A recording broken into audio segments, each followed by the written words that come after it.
এইখানে একটা কথা বলি, আপনাদের পার্শ্বে একটা লোকের বাড়ি, তার নাম হচ্ছে আব্দুল হামিদ ফাইজি আল মাদানী। নাম শুনেছেন আব্দুল হামিদ মাদানী? সবাই চেনেন তো? অসংখ্য বই তিনি লিখেছেন। বই লিখতে গিয়ে একটা বই লিখেছেন, বইয়ের নাম জানাজা দর্পণ।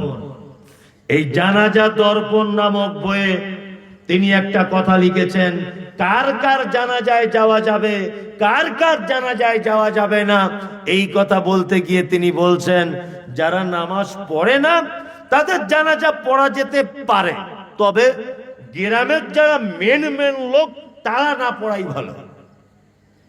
উনি একটা কথা বলছেন, একজন প্রশ্ন করছেন ওনাকে, যারা নামাজ পড়ে না তাদের কি জানাজা পড়া যাবে? উনি বলছেন, যাদেরকে গ্রামের লোক মেনে চলে এই রকম লোক না যাওয়া ভালো, এমনি লোক যাক না। আমি এই গ্রামের একজন বড় আলেম, ধরে নেন জানাজায় সবাই গেল, আমি গেলাম না। কেউ যদি না যায় প্রশ্ন উঠবে না, যদি আমি না যাই প্রশ্ন উঠবে কি উঠবে না? উঠবে। যখনই প্রশ্ন উঠবে তখনই আমায় বলতে হবে ও নামাজ কালাম পড়তো না, এই কারণে যাইনি, যাতে আর 5টা বেনামাজি কি ভয় পায়। তাই তো উনি আর একটা কথা বইয়ের ভিতরে লিখছেন যে বেনামাজির কেউ জানাজা পড়তে যেতে পারে, তবে তার জন্য যেন কেউ দোয়া না করে। কঠিন ব্যাপার। কি বললাম বুঝলেন না?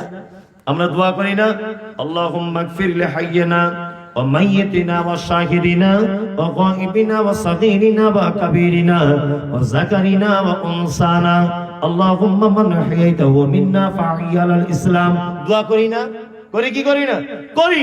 বা আমরা বলি অনেক সময়, আল্লাহ যে মারা গেছে তুমি তাকে ক্ষমা করে দাও, আল্লাহ যে চলে গেছে তুমি তাকে মাফ করে দাও, আল্লাহ যে বিদায় নিয়েছে তুমি তার কবরকে প্রশস্ত করে দাও।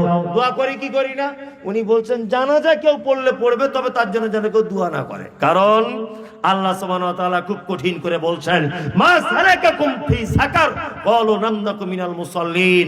একজন জাহান্নামীকে জিজ্ঞাসা করা হবে, তুমি কেন জাহান্নামে এসেছো? সে তখন বলবে ক্বালু লাম নাকু মিনাল মুসাল্লিন। ভাই রে, পৃথিবীর সব ভালো কাজ ভালো ছিল, পৃথিবীর সব ভালো কাজ করেছিলাম, সব কিছু আমার আমল ঠিক ছিল, শুধু নামাজ পড়িনি বলে আজকে আমার থাকার জায়গা জাহান্নাম। আল্লাহু আকবার। বিনীত অনুরোধ, আপনারা এই হাদিসটা মানার চেষ্টা করিয়েন। কি? সালাত আদায় করবেন, ইত্তিবাউজ জানাইজ, কেউ মারা গেলে তার জানাজা পড়তে পাবেন, ইজাবাতুদ দাওয়াতে, দাওয়াত দিলে গ্রহণ করবেন, ওয়া তাসমিতুল আতিশ,